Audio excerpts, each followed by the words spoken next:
Simple scene here created in 3D Studio Max to show you what happens with the shadows.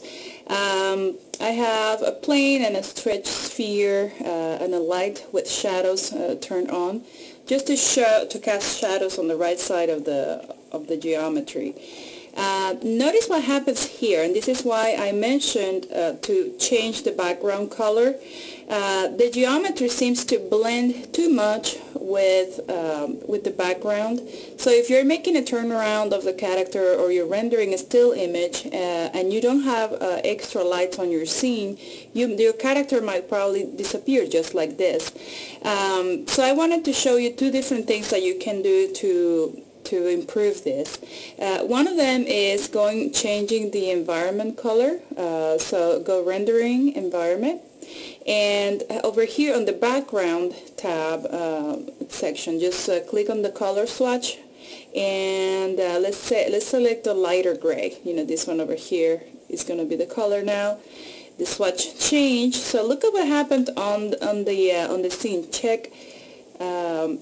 See the results now. You see that now the geometry is not completely disappearing on the scene, and you can still see the boundaries. There's still a lot of darkness on this right side of the scene.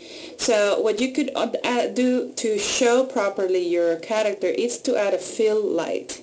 And for that, we could very well create an omni-light and place it there on the right side of the scene. Okay.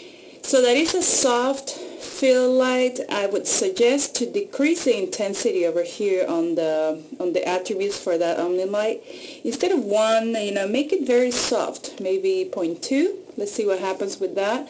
And let's go render the scene, okay? Let's take a look at how it was before. That was without the fill light. And let's render it again. See how the change is now a little bit subtle.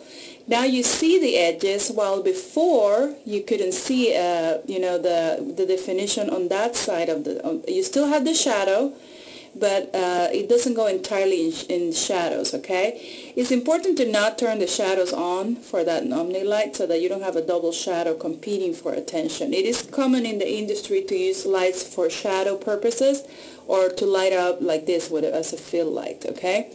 Let me delete it again so that you can see again what happens, or let's put the value to 0 so that you can see. Just watch this area over here, how it goes completely black, dark, showing no detail, versus having the fill light there. Let's put it at 0.2.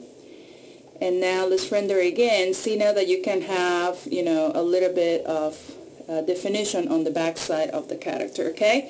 So those are two things that you can do. Add a fill light to light the back of the character if it goes pitch black and dark. And you can also change the background with the rendering environment menu.